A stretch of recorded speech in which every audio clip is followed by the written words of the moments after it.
vou rodar um vídeo de hoje do Aloysio Mercadante falando sobre o lançamento da nova política industrial brasileira. Importantíssimo, né, para que as pessoas entendam o que vem pela frente. Obviamente, esse plano da nova política industrial vai ser muito atacado pela mídia tradicional, pela imprensa conservadora, mas o Mercadante está falando da importância dessa retomada da industrialização no Brasil. O Brasil está diante de uma janela histórica de oportunidades. Há um deslocamento das cadeias de valor como semelhante ao que aconteceu depois da Segunda Guerra Mundial, que foi a crise de 2008 e o Covid que desencadearam.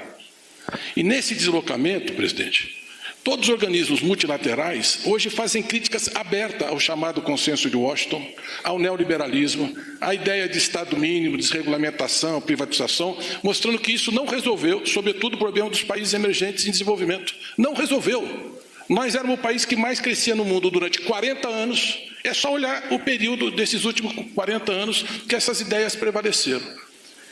Nós precisamos fazer um debate franco. Eu quero perguntar a esses que todo dia escrevem dizendo que nós estamos trazendo medidas antigas, me expliquem a China.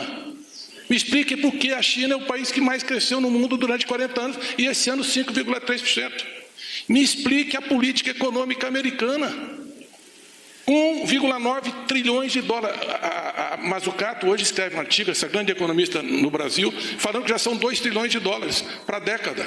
Subsídio, incentivo, investimento público, atraindo empresas, inclusive empresas brasileiras que estão indo para lá por esses subsídios, que recebe na frente, em dinheiro do Tesouro. A mesma coisa acontecendo na União Europeia. Então, nós não temos como reerguer a indústria brasileira sem uma nova relação entre Estado e mercado. Não é substituir o mercado, não é não acreditar na importância do mercado, que é uma instituição indispensável ao desenvolvimento econômico. Eu vou mostrar aqui o Estadão, né? Governo prevê 300 bilhões em financiamento de subsídios à indústria em ação liderada pelo BNDES. Aí você fala, pô, que legal, né? 300 bilhões para a indústria, o Brasil vai se reindustrializar. Aí você vê as matérias aqui, Sérgio Vale, 2 pontos.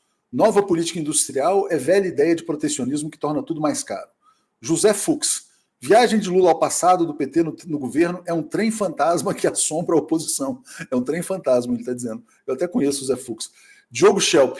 Lula incorre em política narcisista ao anunciar expansão da refinaria Abreu e Lima. Interessante, né? Porque, olha, sim, é narcisismo. A gente tem que ser narcisista mesmo. A gente tem que ser a favor do desenvolvimento do Brasil e pronto.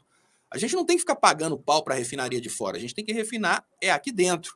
E nós temos que ser um trem fantasma para a oposição. É isso. Os liberais têm que olhar para a gente, têm que falar, olha, a esquerda está colocando a indústria para funcionar e a gente não vai ter como meter o pau depois, porque a oposição falava que a gente ia fechar a igreja, que ia virar Venezuela em 1 ano, não virou Venezuela, está desenvolvendo e realmente é um trem fantasma. Agora, dizer que é uma velha política também não me assusta em absolutamente nada, porque a nova política é o que a gente tem na Argentina agora. Então, o que eles estão falando aí, eles estão tentando dar uma interpretação muito errada ao que dá certo, porque a velha política que o Brasil está implementando agora é a velha política que foi implementada na Europa inteira após a crise de 2008. A velha política que o Brasil está implementando agora é a política que os Estados Unidos implementam através do financiamento das estruturas de base deles, entre elas, por exemplo, a indústria de armas, que todas as vezes que os Estados Unidos precisam financiar qualquer política keynesiana lá nos Estados Unidos, eles inventam uma guerra,